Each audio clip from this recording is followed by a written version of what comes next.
Well, it's a good evening here in Springwood. That's Queensland, Australia, home of the kangaroos and koala bears. And for all our listeners at different parts of the world, we welcome you to our show tonight. And just here over in the main screen there, we've got Daphne Fung, a wonderful woman, and courtesy of the lady below in the blue is my co-host and Julia, who's organised this evening show. And with that, I pass you on to Julia. Hello, good evening, everyone. Thank you for joining us on Dreaming the New Dream. We're delighted to have Daphne Fung join us today. Daphne Fung is based in Toowoomba and operates the healing center there. She is born in Hong Kong. She studied traditional Chinese medicine, a lot of things, Oriental psychology, as well as feng shui, kinesiology, aromatherapy, reflexology, esoteric acupuncture, and esoteric studies and in advanced energy healings. Opened your clinic and healing center in 2003. Welcome, Daphne Fung. Yes. Hi, Julia. Hi, Jeffrey. Good to have you on this show. So, Daphne, you've obviously immersed yourself in the studies of esoteric wisdom and healing. Can you tell us about sort of, what your journey on this road was, please? Yes, it's I would say it's been a pretty stretched out sort of journey, but I think with all journeys it's a bit like that, isn't it? You don't realise you're on a special journey until it actually comes together for you. And I guess like everybody else, when you're young and sociable, you do all those sort of things. You don't think about your future. But I think it was in the early 1990s that I guess you would say I had my first little awakening and introduced to esoteric studies or spiritualities or even the old tarot card reading. I was never exposed to any of that. But that's when I met my teacher, my spiritual teacher, my master in the early 90s in Toowoomba. And he introduced me to a lot of energy work and healing. But even then I found that it was way over my head because I didn't think I was ready at that stage to that degree to what I was being shown. So I left that for a little while and prodded along through the years, about a good 10 years down the track, just playing with it. Ideas come, ideas go. And it wasn't until I had studied beauty therapy in Toowoomba. I was always interested in health anyway, from my Asian background, from my parents, my dad. But then when I studied beauty therapy, I was really interested in making people look good. So I had a clinic for 10 years in Toowoomba, and I totally enjoyed that. But towards the later part of that, I was very disheartened because what I was doing was making them look good, making people look good. But then it really sort of hit me hard when I was realizing that I'm hearing all these problems and issues and health with people that I wasn't able to give them an answer to. And I think that was really like a stab in the heart, thinking there's got to be more to it than that.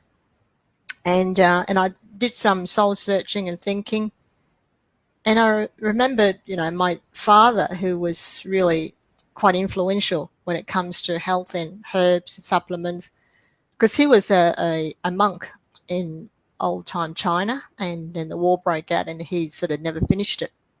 So he sort of influenced me in that way with Chinese medicine. And that's when 2000, the millennium came, and I thought, okay, this is it. I'm going to make a change. So I did. I sold my business, and then I went into full-time studies for traditional Chinese medicine. And I never looked back since. I spent from 2000, the next 10 years, just working on traditional Chinese medicine. Then I started getting bored. I was making people not only look good, but now they're looking good because they are feeling good, because they're better and healthier. But then I wanted more. I just thought it's got to be something else to it than just that. And I get bored. I need new stimulation. And then I was introduced to esoteric acupuncture with Dr. Mikio Sankey in LA. And he introduced that system in Australia back in 2011, I think, or 10. And I did that. And I thought, wow, that's just like a light bulb switched on for me. And I never looked back, because it really just opened doorways, gateways, whatever you want to call it, for me. And it really brought me back to the early 90s when my teacher was trying to show me the spiritual side of different things and energy healing. And it really gelled, and I really just dived into that from 2011. And really it took over my life, just the spiritual side of things. And then I went deeper, and then I was interested in all these esoteric studies. And I think it was about 3 or 4 years down the track that I would say, now looking back, I know what it is, but at the time it's like I'm thinking, what's happening? I don't know where all this is coming from. Now that I'm doing what I'm doing, I understood it was kind of like an awakening, and I was having remembrance of past lives, past experiences, but they're not full on dreams or episode, but they're bits and pieces, like bits of jigsaw puzzles. And I'm sort of thinking to myself, where did all that come from? What does all that mean? And why do I know that? And then I'm thinking, I must have read it somewhere. And you dismiss it, but then it got more and more reoccurring, and it felt right. And so I sort of really delved into more esoteric studies. And then about 5 years ago, I was really enthusiastic about combining my work. I just wanted to work on people to make them healthier and stronger. And then beyond that is to help them understand that they are more than a physical body. And that's why I developed and expanded my business into a healing center. So that now I encompass acupuncture, which is kind of like a little hideaway for me, because it's quite acceptable to say that you're an acupuncturist and traditional Chinese medicine. Everybody's exposed to that. But not everybody is comfortable with esoteric studies and healing modalities. So I was very fortunate that I was still enthusiastic about Chinese medicine and acupuncture. And that led me to be exposed to my clientele and help them to change, to awaken themselves and ask themselves, what is it all about? And why am I having all these ailments and complaints? And from there, it just grew. It just workshops, and then I started to change. My clientele started to change. And I saw myself changing. Every year I look back, I'm thinking, I'm different to I was a couple of years ago. And the more I know about myself, excites me, because I'm learning about myself. And when I learn about myself, I apply it to other people. And it works, and it helps them to understand, look, I've been there as well. And now I'm really embracing the spiritual side of things. You know, that's why I specialize in the esoteric acupuncture. And then I also go a little bit beyond that now into the Akashic record readings for people. For myself mainly, it originally started for, because I started remembering past lives, bits and pieces. And that's what really drove me into learning more about Akashic and Akashic records, so that I can understand who am I, where have I been before, why do I do this, why do I react like that, and why do I think like that, why do I remember bits and pieces, where did that come from? And that's how I started learning about myself. And now I sort of apply it to other people. Yeah. Daphne, that sounds like quite a joint journey. Really, you're very dedicated, obviously. So what did you find out about yourself on that journey? You know, what are beyond the body that we're looking at, Daphne? You know, who else have you been, or what are you? That's the exciting part, because really you're just a shell. You're just a shell. body, a physical body, and you're far beyond that. And you've got to learn to be able to see beyond that. It's very hard to look at yourself and see yourself not the body. You are just a spirit yourself, and you've got the power and the potential to do whatever you want to. It's just that we are entrapped in our emotions and thoughts from our three-dimensional way of thinking that we lock ourselves in. And that's the exciting part, because I learn my challenges and experiences every day. And then at the end of it, you laugh at yourself and you think, well, that wasn't such a big drama. That lesson was to teach you something else really simple. Hello. But it's taken me all this stressful days and hours and distraught and anxiety and anger and all these emotions, and you work through all that and you think, oh, gee, was that all that was all about? Now, why didn't I get that first up? But of course, if you do, what's the point of living? You know, there's no fun in having no challenges. You've got to have these challenges to teach you. And from that, it makes me excited knowing that I can do that. And if I can do that, so can everybody else, because we're all the same. That's the exciting part. You learn more about yourself. That's my whole journey, is to teach people. It's your journey. You've got to learn about yourself. Don't worry about learning about other people. It's yourself that you've got to learn about and help yourself so that you can help other people. It's very exciting. Hey, your clinic there, I've had the privilege of going up there a couple of times with a mate. We had the Esoteric Acupuncture. So obviously people probably would think acupuncture is acupuncture, but in the true sense of the word there, you've understand the meridians and the chi points based on the Chinese understanding of the human body. You actually looking at all the geometrical patterns that are in life, and as a result, is superimpose it onto the actual meridians of the body, in which case then you then basically put your needles in certain spots that really represent different geometric patterns. That would be the best way to explain the scenario here?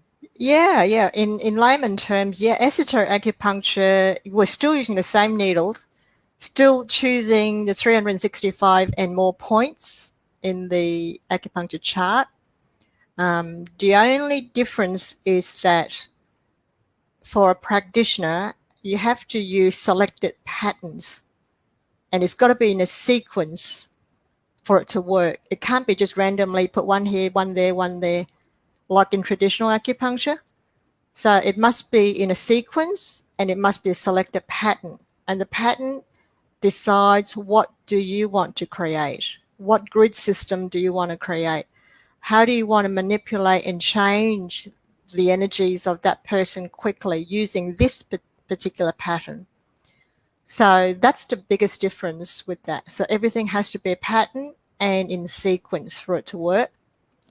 And the main difference between the two is most acupuncturists in Australia or in the world are doing traditional acupuncture, and they're treating the signs and symptoms of your complaint. That's what it is for. And it helps to relax you and rebalance your body, and that's what it does. It doesn't do anything spiritual to the person because it doesn't reach that far. So where esoteric acupuncture comes from is that it's the total opposite. It's working on your energy system, your chakras, your non-physical body. It realigns that immediately. And once it realigns your chakras, your energy system, it filters down that energy, that correctness, that balanced energy into the nadis, which is the finer part of your meridian, then your meridian, and then your organs, glands, and tissues into the cells and subatomic particles of you. That's the difference. It hits every layer of your physical body and your non-physical body. I always describe it like a Rubik's Cube. You know, when people walk in, the colors are all over the place and random colors. But then by the time you have an esoteric acupuncture, it realigns all the colors are on the same side instantly. So you walk out in a blissful state. I got to the stage now I combine the two together. You get the best of both worlds. Yeah. When you're talking at the beginning there, I could sense energy being water. And, you might have a sudden shower of rain that reaches the top of a crest or whatever, and then it starts to clog up, and then it starts getting its own momentum, and then it finds its best path forward to start running down, the hillside. It gets blocked on occasions there until it actually starts building up more water behind it, so it can actually move the little stones or pebbles or go around it. So when you said that the difference here between esoteric acupuncture and normal acupuncture is that you do it in a set pattern, in a sequence. So I would suggest to you that if we're using the water analogy, when it comes down, the energy starts coming down, obviously, I'm just saying for the point of this discussion, from the crown chakra, so to speak, and it starts flowing through the body. You're actually removing those little energy blocks that stops, I'm using the water analogy, from clogging up. So you go there and you start piercing the whole body down, and so you allow the water to flow through until it reaches that big pool of water that we call the ocean.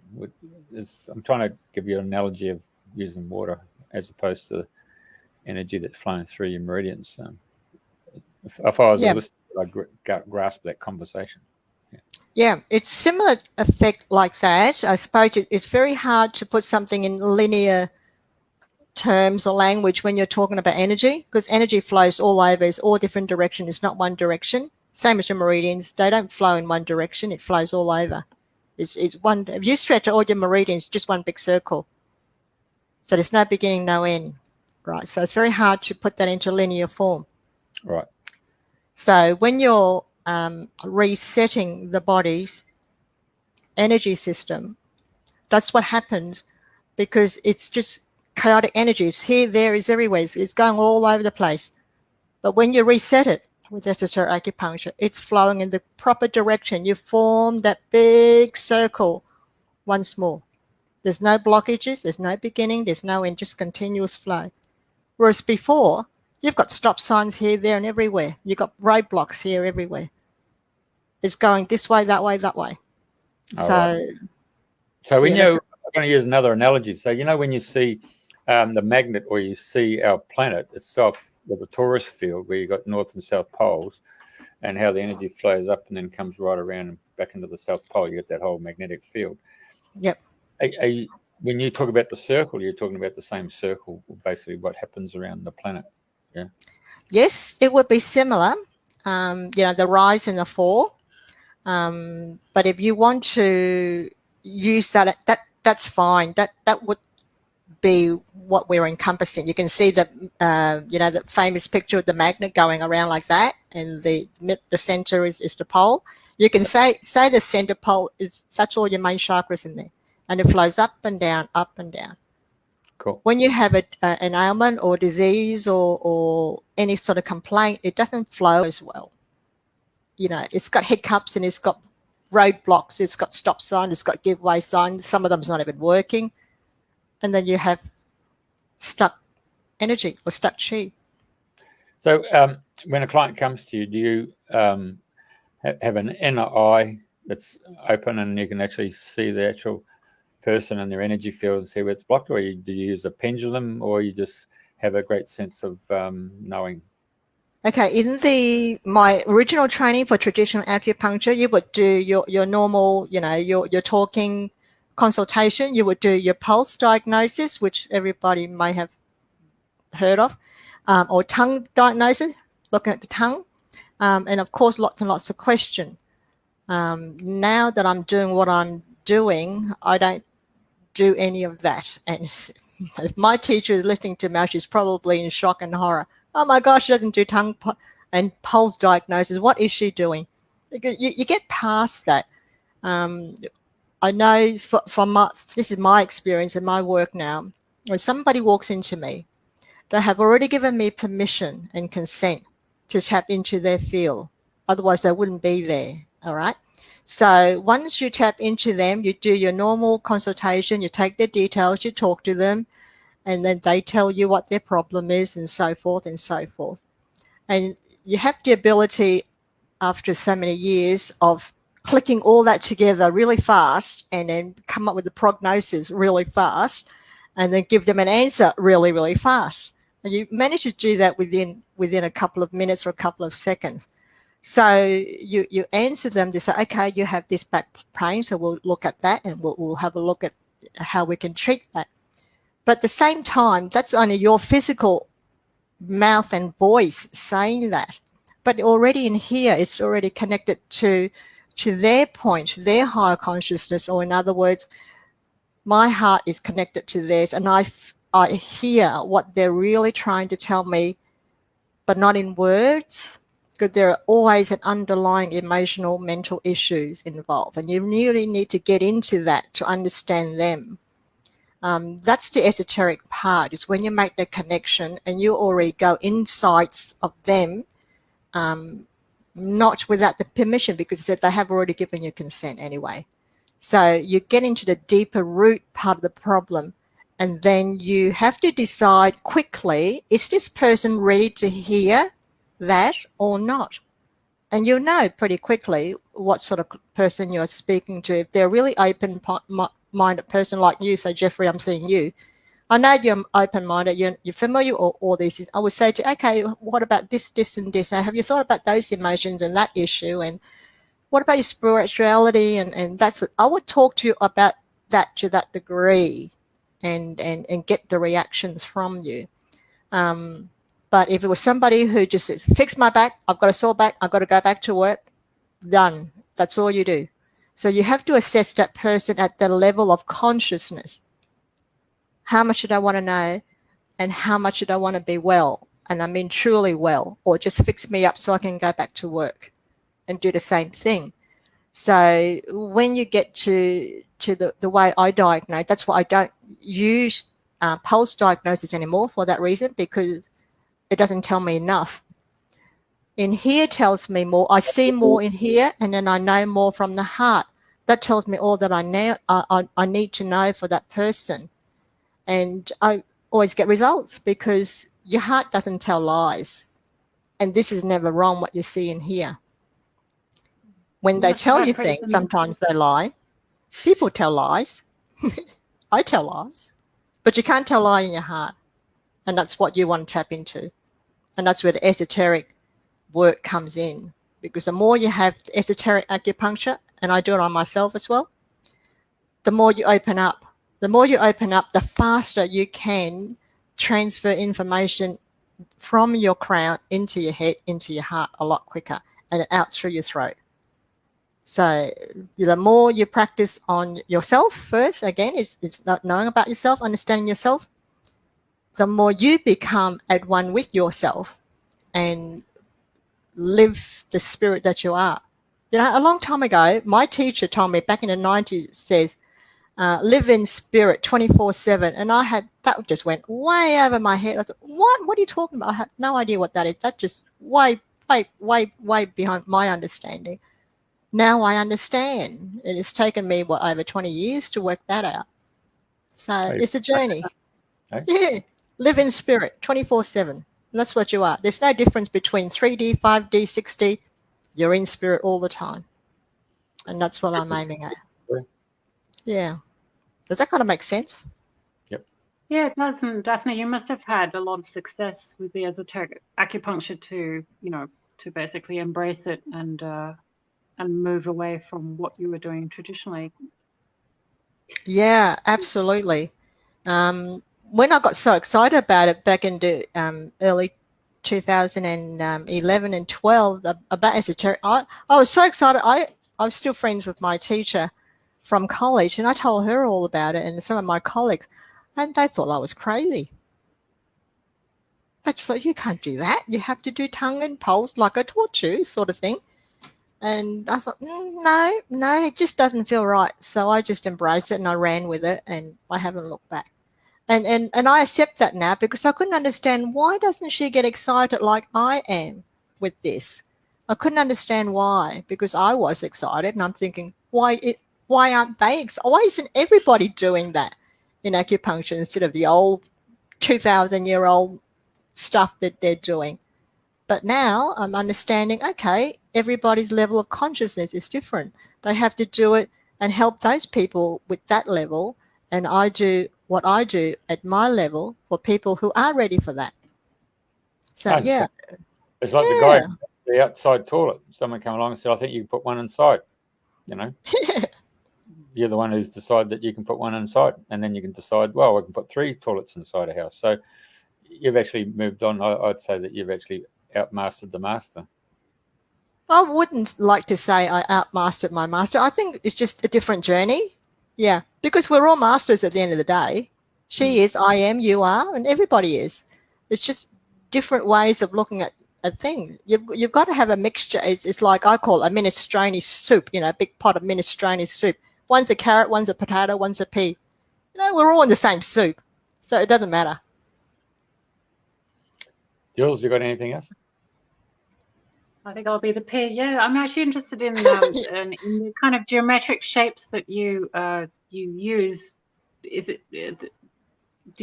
there a sort of set correspondence with the planets and the stars and the dates of birth? Is it astrological, or where does it doesn't. Where do the patterns and the solids come from? The patterns. No. The pattern is downloaded by Mikio Sankey. He uses very much the tetrahedron. Tetrahedron is like a 3D pyramid. The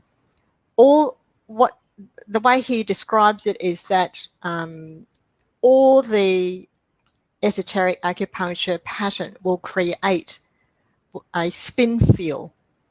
So it's a synergy between the practitioner holding the needle, which is very important, and directing the chi, manipulating the chi, and your intent.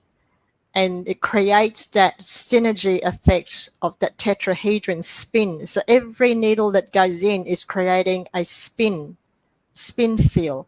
So if you're using so many extra number of needles and creates a pattern, that pattern will go back to that magnetic picture again, you know, the up and down picture. Yeah, that's it, the tetrahedron. It will create that field and it magnifies it more and more. And that field is actually what we call a gateway into higher dimensions. Only if the person is ready and want to move into that I have to. And so it's a synergy effect between the practitioner, the needle manipulating the chi, creating that spin field, the 3 combined together, and your intent will create whatever it is that you need to create. And at the end of the day, now I can see why I'm so excited about it. Yeah, you're creating a gateway for the higher vibrations or purer vibrations, frequencies for that person to come in. Yes, for them to fill up. Or walk through. I describe it as what I'm doing to the person when they are talking to me is I am just unlocking a safe for you. You know how when you have a safe, you have to know the combination to that safe. Well, I'm just doing the combination for you. You have to decide when you want to turn that lever and open that gate and go through. You don't have to. But the lock is there. The combination is done for you. That's my job. Your job now is to decide if and when you want to open a gate to go through to higher consciousness at your level and your development. I tell you what, the treatment is addictive. I never have to tell people to come back. They do, because when you feel together and centered and all your size and the Rubik's Cube is the same color, you know you want to be like that. And when you are not like that, you know, I'm not like that, so I've got to do something. So it sells itself because we are supposed to be centered. We are supposed to be aligned all the time, 24/7. But life gets in the way, our ego gets in the way, our emotions get in the way and throws us out. So you throw yourself out long enough and you're going to start asking questions. Okay, I've got to do something about this. Who can I call? Oh, I'll call Daphne. So that's where it goes. And everybody at their own pace. At their own pace. It's very acceptable. Yeah, that's why I'm so passionate, because it's not judgment. It's not discriminating. Everybody's learning at their own pace. Whether they're ready to look at it spiritually themselves, If they're not, that's fine, because they're going to walk out of here relaxed and feeling good, and their pain's relieved and they're feeling better. That's all they want. So you've got to be satisfied with that. That sounds wonderful. Now let's move on to some of the other things that you teach, because you do workshops, and I was really interested in there's a couple that I'm interested in. So I'll just start off with the first one, the feng shui. Yeah, feng shui, yes. And I saw that you teach the Dragon Door School or something like that. It just sounds really interesting. Tell us a little more about that, please. Yeah, feng shui, it's a very complex way of, rearranging or rectifying your environment. See, that's part of the healing center, is to be able to offer people a package of harmonizing your body, your mind, your spirit. It's not only just having good health in the body, but it's your environment you've got to look at too. And that's why I got interested in feng shui, because, okay, it doesn't matter how healthy I am, but my environment's got to be compatible to me. So when you align your home or office or wherever you are living, align that to be balanced and harmonized, you are balancing your outer world with your inner world. That's you. So you've got a double whammy, a positive double whammy. So that's great. And that's why feng shui is so important, for people to have a basic understanding. And there are different schools out there, and they're very complex and very, very hard to understand, based on whether you live up northern hemisphere, southern hemisphere, whether you can use a compass, whether you know astrology, whether you know numbers. That's just too hard. I'm one for the quick, easy way. Easy and understandable. That's what I'm all about. So I teach the Dragon Door because it doesn't matter where you live. In the North Pole, South Pole, it doesn't matter if you can speak or not speak English. It's so simple. It's based on, again, Chinese medicine, the 5 elements, yin and yang, and qi, and your intuition, all the foundations of Chinese medicine. So that's why I like that style, because it doesn't matter where you live. As long as you have an entrance, you're using a bagua, 8-sided shape, you have an entrance or doorway to something, a room, a house, a block of land, or even your desk. You have 4-sided desk, you have an entrance, which is where you sit in front of the desk. As long as you've got that, you can apply that. So it's very easy way to do the Dragon Door. And you can rectify and change anything with your intent. You don't have to buy special tools or equipment. You just have to know, this crystal works for me, or this piece of paper is going to work for me. Your intent is you're going to put this colored paper right there to change energies of that. It's going to work just as much as a big ball of crystal sitting there. So the way I teach it is simplified. What changes did you make after you did the course? I aligned pretty much all the common rooms of my home, and then my whole house, and then the block.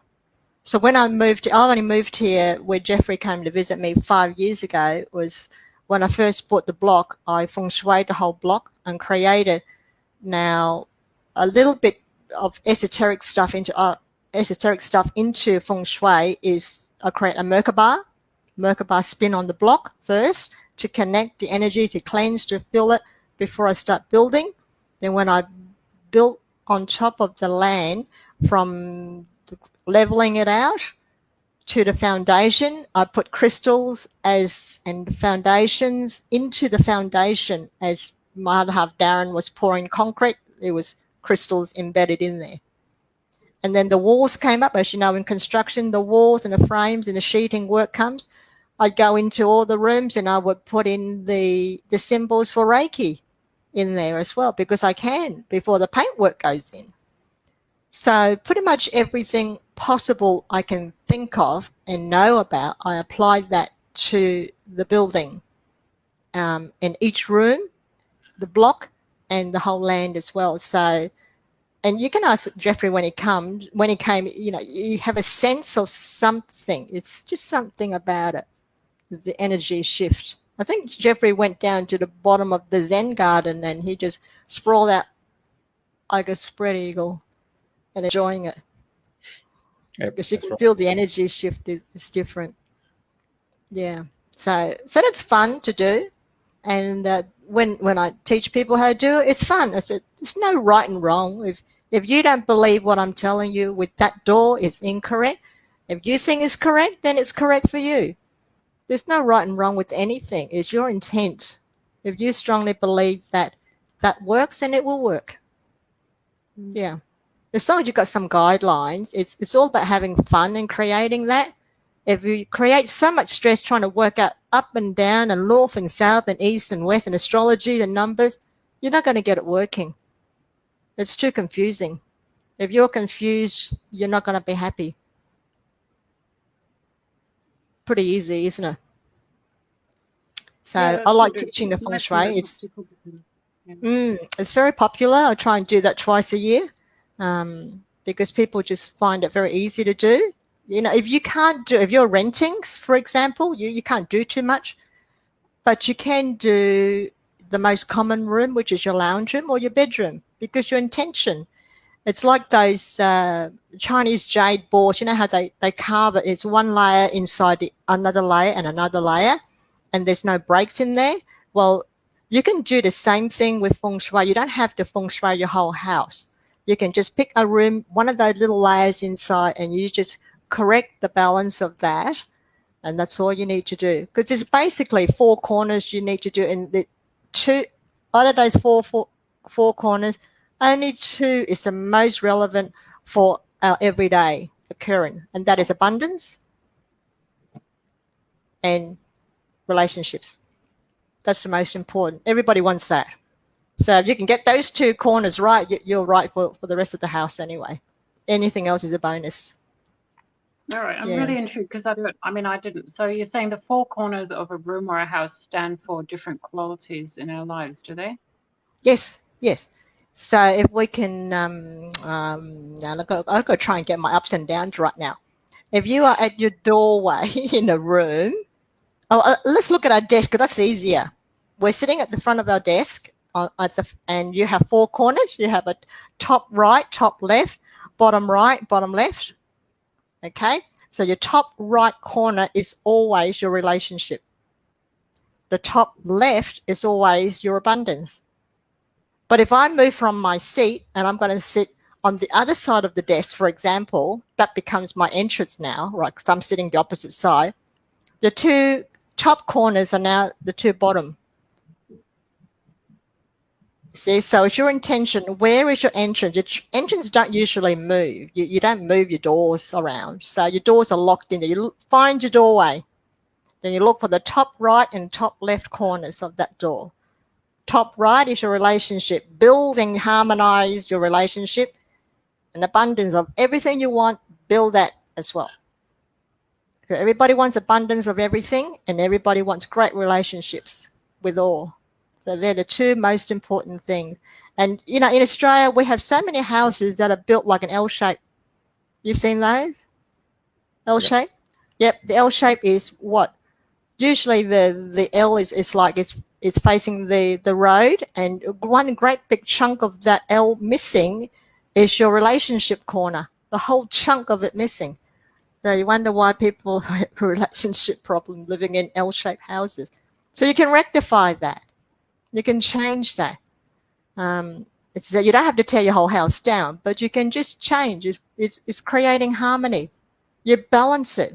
You put something in that corner that's missing, and to create that balance of that 8-sided or 4-sided square again, and it brings back harmony into your relationship. And it's your intention of planting a tree right in that corner that's missing, and that tree is going to represent relationship. Maybe hang something there that's nice, like chimes, because sound and feng shui is meaning. Feng, wind, shui is water. So you need to harmonize that. So grow your tree, hang your chime. You're creating the wind blowing, and then the sound is relaxing, and the trees just fill in that gap that you've just got missing from the L shape. And the abundance corner, I tell you what, tanks are the way to go. Put a big tank in the top left, because water is abundance. You have an abundant supply of water in the ocean. Water is the biggest abundance you can get. That's why the rich and famous people always love to be in the ocean, love to have waterfront homes. Get your tank and put it on the top left-hand corner and amplifies that abundance.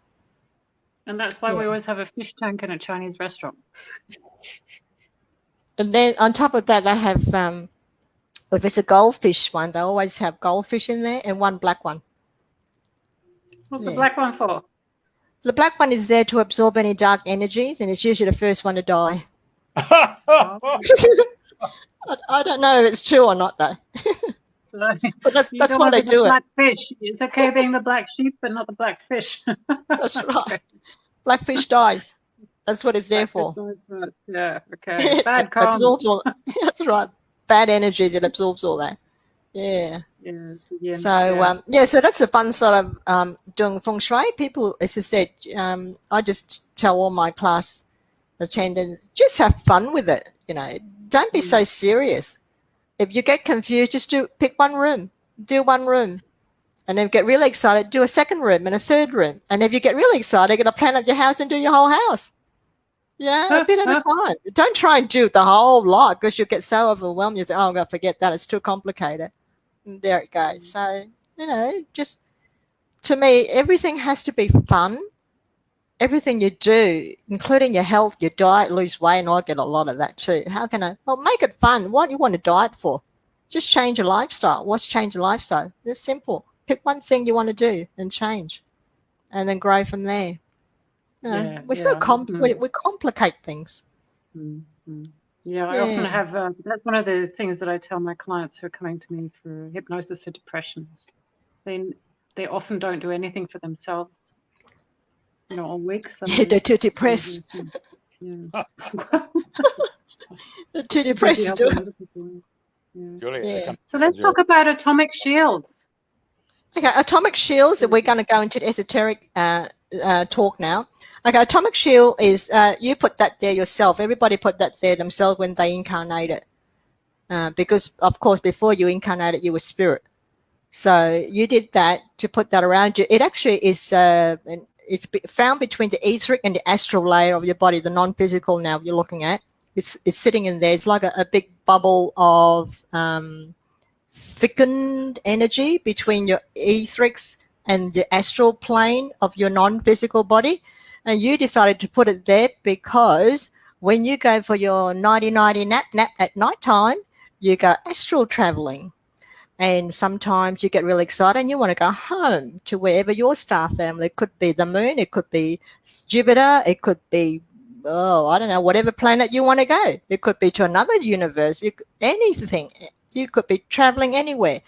And you could be trying to pull in information that are really, really high frequency and very much past your capability of understanding.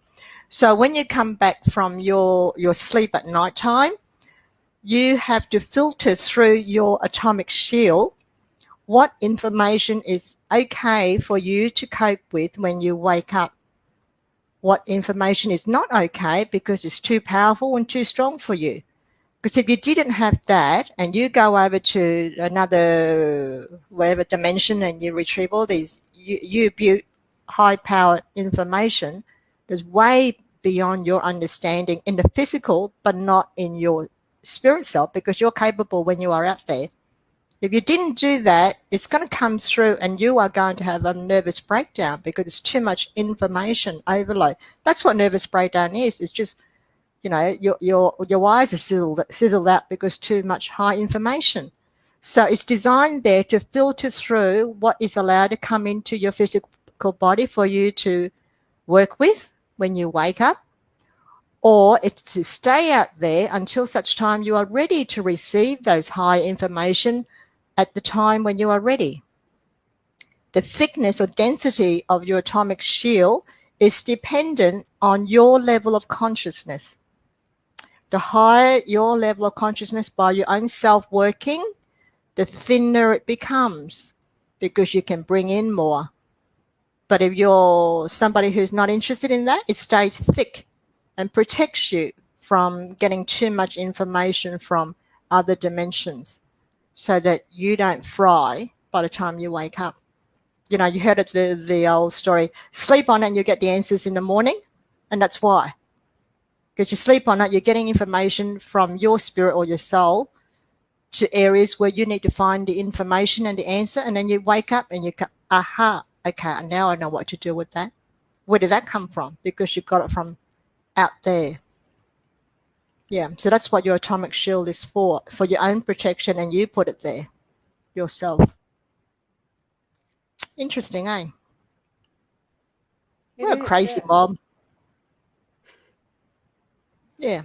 So, yeah, atomic shields are very important. The more work you do on yourself, the thinner your shield becomes because it allows you to receive more. Yeah. And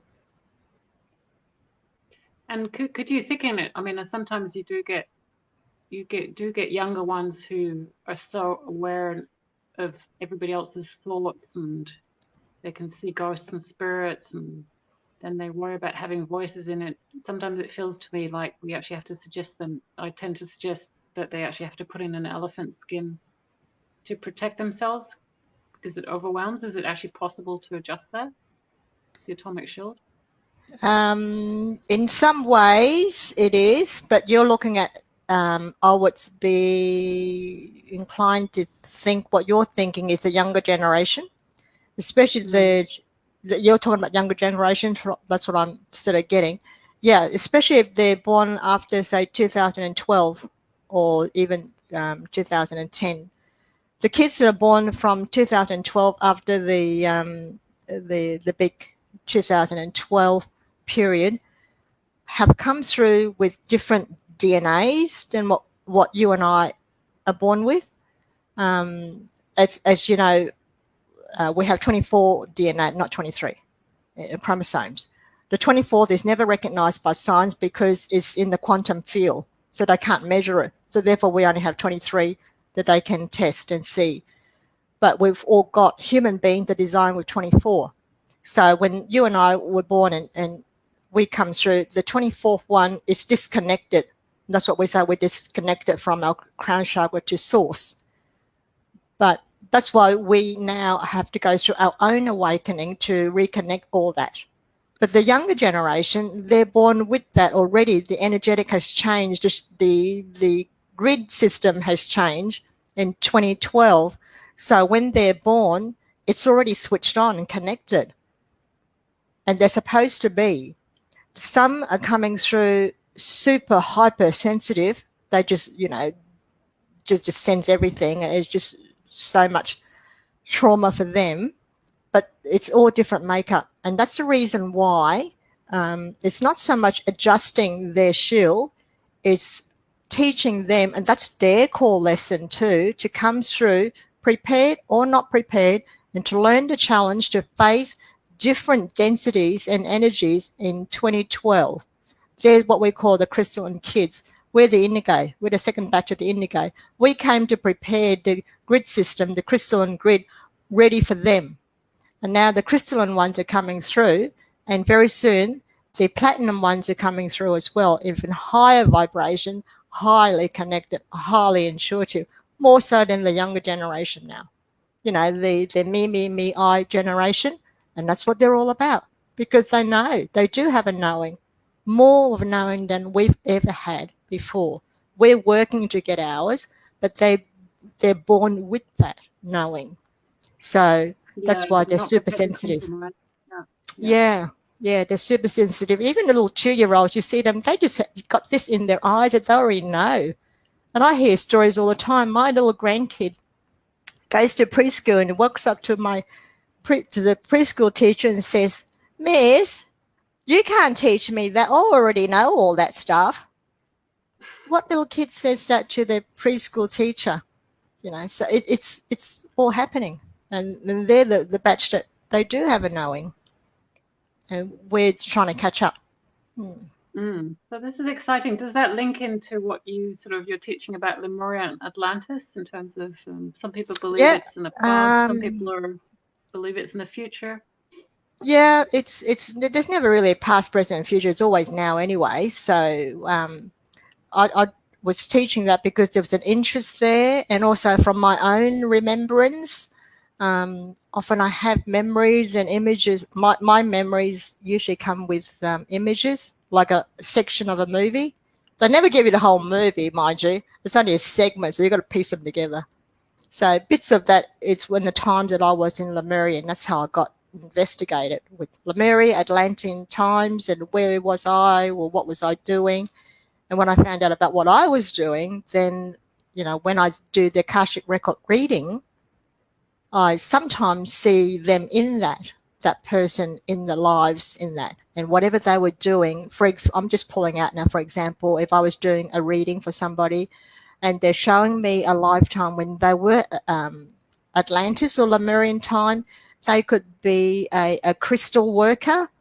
And then, they would have brought that through to this lifetime, and they're working very much with crystal. They love crystal. They can talk to crystal. They just love it. They've got a house full of crystal. Where did that come from? Well, that's where it came from. Because your lifetime in Lemuria has taught you to do that, a crystal healer worker. So you brought that frequency back into this lifetime. And so that's what the Akashic record teaches you that. That's what you brought through. And for me, it was more philosophy when I was in Lemuria. So for me, it's the teaching side of things, and understanding, and to be able to download or downstep esoteric studies into layman terms so that average person can understand it. Yeah, and that's from my time in Lemuria as being a philosopher teacher. So again, it's a matter of interest. Some people are interested in it, some people aren't. To be interested in that, it usually indicates that you need to remember something from that time that's going to help you in this lifetime. Yeah. And what are you finding people are remembering about Atlantis? Not so much Atlantis. People are not remembering is when I do the Akashic record reading, that it may come up for them, positive things or their strong attributes that they were not even aware of. Like, for example, I might see somebody back in those times where they were herbalists. They were using herbs to heal. And I might ask this person, have you got interest in plants and herbs? And they might say, no, I like gardening, but never thought about herbs. And then I might point out to them, okay, that may be something that you might want to consider for your future. Get some books on herbs, play around with that, and see what resonates with you. Sometimes you just need to drop a little hint, a seed for them to run with what they used to do. Yeah. And that's why it's helpful for them. And I'm teaching people to read it themselves so that you can get your own information. So really, to help yourself, really. I do it myself all the time to find out what I can get information to help me through the challenges or whatever I'm facing every day. Yeah, because it belongs to you. It's like reading your own medical record. How do you get the library card then to get into the Akashic records? The library card is, there are protocols to follow, just like the library. You've got to go to your town library, you've got to sign in for that, and you've got to return your library book. The same sort of thing. There are protocols that you have to follow, but there are different layers and different levels. I'll give you an example. Everybody is tapping into the Akashic record every day. You're using it every day. For example, you might wake up in the morning and you decide, I'm going to do this today instead of that. Where did that come from? See, you went into your Akash and you found your probabilities and you chose that. I don't feel like eating that today. I'm going to try something else. I'm going to eat that today because I think it's going to be better for me. Where did that come from? You went into your Akash to get the probabilities of what's best for you right this minute. So you chose to have that rather than something else. So everybody is using and living from their Akash and changing their Akash every moment of every day. The more you change, the more you are putting more information in and changing that. But when you do your own reading or get somebody else to read your Akashic record, you're now going into a U-Butte library with a library card to give you permission, and you're going into the catalogue to research a certain topic that you want to find information. So basically, you're just streamlining, going into your card and want to nut out a specific thing that you want to find out. That's it. And it's a very sacred thing, your Akashic records. It's very protected. So no baddies and no bad intentions are allowed. So that's how protected it is. It's protected by the beings of light. So there are protocols that you have to follow. But just on a layman term, we're using it every day ourselves by pulling out information. Yeah, and when you sleep on it, you are going into your Akash, finding the best probable choice that you can make and the best outcome, and that's all you're doing. Yeah, there's no great mystery. It's just that we like to mystify everything so we can, be afraid of it or embrace it. Yeah. And again, I'll be teaching the accessing your own Akashic record in a couple of weeks' time. And that's to help people try to tap into it themselves. It's like everything, you can learn to drive. Anybody can learn to drive, but you've got to learn to be able to have confidence to drive on your own, to get the information that you want to get out of that. And once you get used to it, you don't ever want to get away from that, because it's full of information to help you. That's what it's designed for. You did that yourself. Every lifetime, every time you jump into this incarnation, you've got access to that. And you put it all there for you, to help you.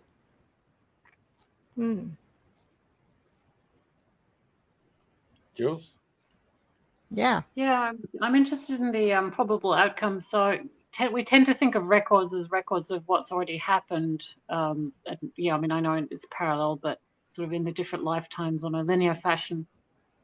But I do know, obviously, from my work, that you can also do simulations, if you're trying to work out whether you should be taking a job or dumping a job or leaving a relationship, etc., that you can do that. And when you're saying, when we choose to eat something else, we're looking at probable outcomes. So you're talking about the Akash also being part of a possible simulator. Is that? Yes. Is that The Akashic record is never set. It's movable. It's malleable. It's changeable all the time. The outcome is just endless probabilities. You choose what you want because you're given free will. That's what human beings have. We have free will. We have probabilities to choose to go left, right, or center, and none of them are wrong. They're just probabilities. It might be an outcome that is the best for you, that makes you the happiest, or it might turn out to be not quite so happy. But what will you do with that? Try a different one next time. So every time you make a decision, you're adding to your Akash. There are many, many lifetimes that you've had. So there will be many lifetimes that have really good probabilities, same scenario, because, at the end of the day, every time you incarnate, you're learning the same lessons anyway until you get it. Once you get it, you don't learn that. So what are the chances of you going to your Akash and find a probability that was better with the same challenge that you had? You want to pull that out and experience that in this lifetime so that you don't have to experience it again. That's why you want to pull information out. Yeah. I think one of our listeners, Barbara, has made a good point when she says maybe it's the ingredients with which to create. So I think, when we try and make decisions, it's the quality and the principles that we're trying to adhere to rather than maximizing percentage of success. Yeah, well, I would put that in a simpler sort of way that I would put across to my students or clients. Don't make decisions from your brain. It's not designed to. Make decisions from your heart. It's never wrong. Your heart doesn't lie. Your brain does. What do you feel? And I say to people all the time, if you want to ask a question, ask the person, how do they feel? Because if you ask the person how they feel, it takes them a second or two to be able to switch over from your brain mode into your heart mode. If you feel from your heart, you don't feel from your brain. You think with the brain, and you'll, 50-50 right. But with your heart, you're never wrong. It doesn't tell What do you lies. reckon, Jeff? It holds. Pardon? Jeff, do you reckon that holds true for you as well? Are we talking in relationships, or are we talking Anything? anything? Yeah, anything. Probably, if anything, I'd probably go with a gut feeling. Well, your gut feeling can be wrong. It's only an 80% chance, but your heart is 100%. And why? Because you have two hearts to start with. You have your high heart and your lower heart. You have all the memories of all your lifetimes that you have possibly experienced behind your thymus gland. So all the memories are there from all your past, present, and future, all rolled into the one. That's why you have access of insurmountable information and knowing that comes from your true heart, not from your gut. The gut can be influenced by the state of your gut. Well, it's more of a feeling, if it feels right. Yes, that's right. That's right. You've got an 80% chance. You can feel right in your gut. Yeah, no, I don't think I'll do that. My gut tells me no. Yeah, go with that. Chances are it's right. But sometimes you just need to think, but then what about if I'm, and then you second guess yourself. I've done that. You've done that. You sort of gut feeling says that, and then you think, oh, well, maybe I'm wrong, or maybe I'm just imagining it. Okay, let's take it a step further and go into your heart and go, okay, take a deep breath. How do I really feel about that situation? Get the first instant feeling, and it will back up what your gut feeling is saying. Well, then you go and sleep on it too, and wake up in the morning. Yeah, that's right. You can't go wrong sleeping on it, but you've got to hope and pray that you remember what you got when you went to sleep. That's the thing, because sometimes you don't remember. Too thick. That's right. Sometimes you wake up, oh, bugger, I can't remember it. Well, it's not that you don't remember. Yeah, maybe it's because you're not ready to remember that as yet. Maybe a couple more sleeps you might remember it. Yeah. I don't believe there's anything wrong. There's no such thing as a wrong. Everything is right. Everything is as it is. Yeah, we just speak our mind. Yeah, your brain just tells you right and wrong, left and right. That's all. There is no such thing. It's just one. Yeah. Have I confused you yet? Because I dreamt this morning that I was making porridge and I was moving, and then there was something else that I think was a bit more important than making porridge, but I can only remember making porridge. Well, maybe that was more important at the time. The porridge was more significant.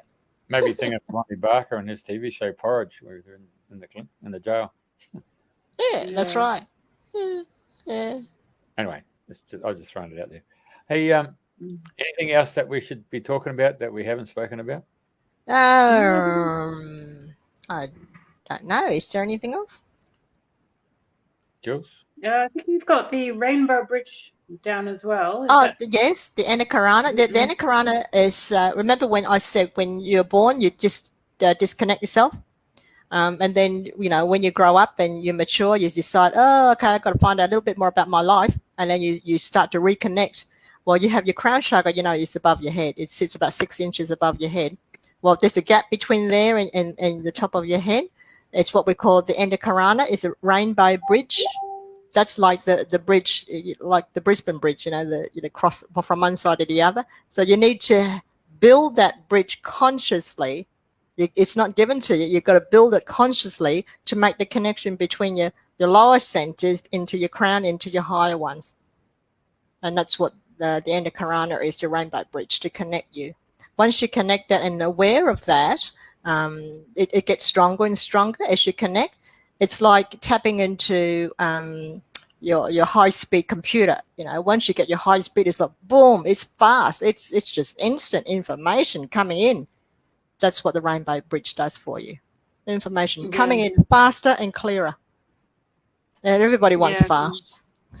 Yeah. In pranic healing, we learned to scan the different chakras, and one of them that we scan is this connection through. And was for some people, it is high speed bandwidth.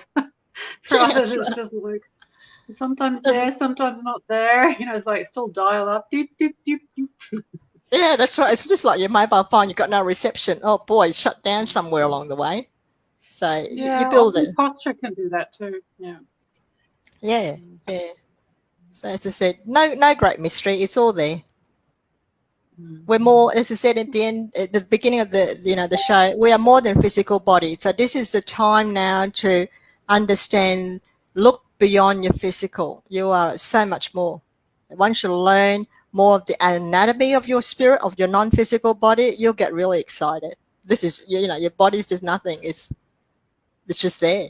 It's just like your car. You want to drive a Mercedes or you want to drive a rusty old bomb, and that's your choice. But you're still going to drive it. And how you drive it, you want to appreciate it. So you appreciate your body and you appreciate the spirit inside of that's driving it. The body doesn't drive itself. Your spirit drives it. Yeah. Yeah, I like it. And I think there's the interdimensional capabilities that we have. The more people access that, the more chance we have of getting the collective across in one piece without falling apart. That's right. Yeah, you just feel like getting everybody, tapping it all, those science fiction with all these wires coming out of your head. And you want to put one of these into everybody so everyone's on the same page. It's called mobile phone technology. Yeah, that's right. Everybody's got a mobile phone. Yeah, but sometimes it doesn't work in some areas. And, yeah, it'd be so much easier if, the 9 billion people on the planet are on the same page at the same time. But then I suppose there's no purpose then. There's no fun. Well, I think we are on the one level. We are all at one. It's just the ego and our assumed personality gets in the way, and then there's a bit of a wrestle between the two. Yeah, that's right. So that's what we're working with. That realizing that just to actually put it away, put it aside. Yeah. Pretty strong part of our personality is the ego, isn't it? We are the Borg. Resistance is futile. Pretty much. Yeah. Good. Hey, Toowoomba. So, for people listening and watching from around the world, Toowoomba would be 2 hours drive from Brisbane Airport? I'd say so. A good hour and a half at least. Yeah. So they head up to Toowoomba, they turn left, they go out towards the university, come the Japanese gardens, and head that road through to Warwick. And it's only about another, 15 minutes or so, 10 minutes or so from the university to Preston. Yeah, only that. Probably only about 6-7 minutes, not that much more. Yeah. It's a nice little area just behind the highway. It's very peaceful. It feels like you've hit the country, but you haven't. It's just off the highway. Yeah, very lucky. Even that journey in itself of finding something appropriately, it's like, hello, signposts are given to you all the time. You just got to look for them. The funny part, and I told Jeffrey this story 5 years ago when I wanted to expand my clinic and my services. I thought I'll expand it, and Darren and I, we went looking for a piece of land, couldn't find anything, and I just thought, forget it, not meant to happen. And then lo and behold, Darren went driving as he does, and he found this plot. So he took me there that afternoon. We had a look, and we had to turn off the highway into Wise Man's Road, and then from Wise Man's Road we had to turn into Merlin's Court, which is where I am. At the beginning of it's only a short little court. At the beginning of it, the guy who actually named the whole area, his family owned it, and he put a big sign across his little house saying Crystal Heights. And I had to smile to myself. I thought, okay, is that a sign or what? No, I'm not going to believe it just yet. So I went to the block, looked at the block. I can't see the potential because I'm just not three-dimensional. But Darren says, oh, yes, you can do this, and this is big enough to do what we want to do. And I said, okay, what's the number? Because I'm into numerology. What's the number of this thing? And it said it didn't have a number. It was new. It was lot number 12, I think it was, or 11. And I thought, don't really like that. But then when we searched and found in the council, it wasn't a lot. It was number 8. Sold. Signed the contract there and then on that weekend. So how appropriate is that? Number 8, Merlin Court, Crystal Height. You turn off Wise Men's Road. So you can't get any more indications than that. So meant to happen. That's a wonderful story. So internationally, if people want to get in touch with you, what's the best way?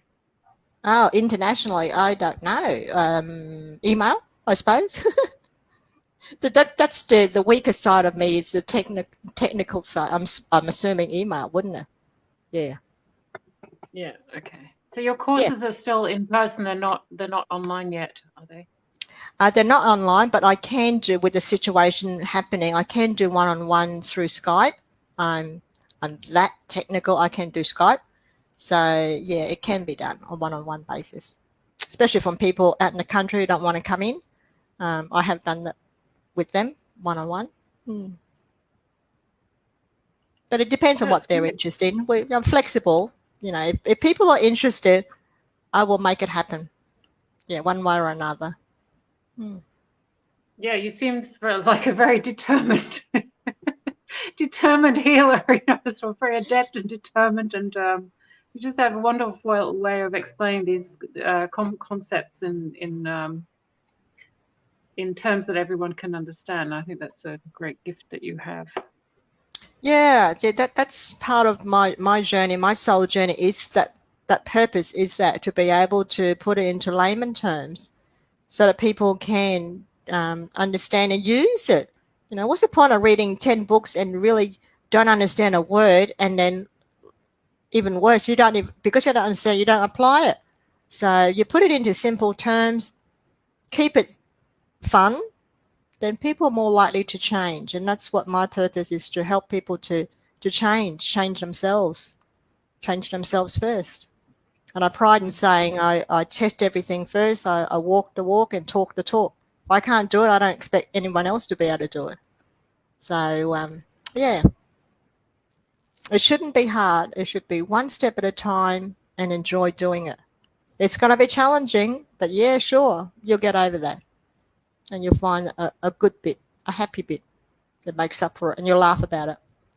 Like I'm laughing at myself now in the 1990s. How crazy was I to turn my teacher, my master, away because I couldn't understand it, just went over my head. But it wasn't my time. I learned what I need to learn from him. Yeah.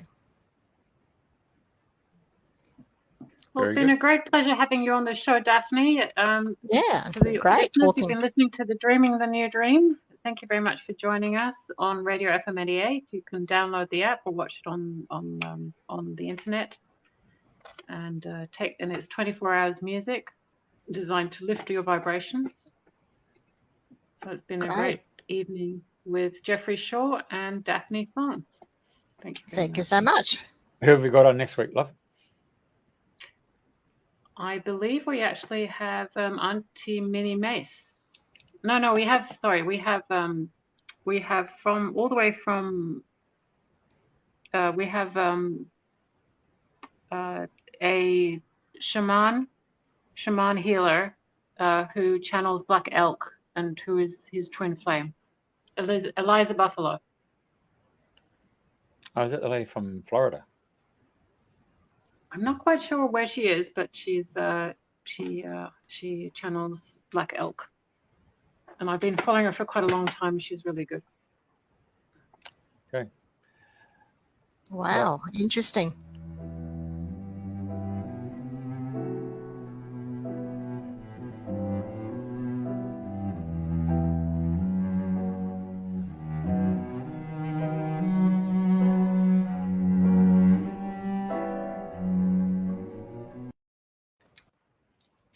And there you go. Thanks. Oh, sorry.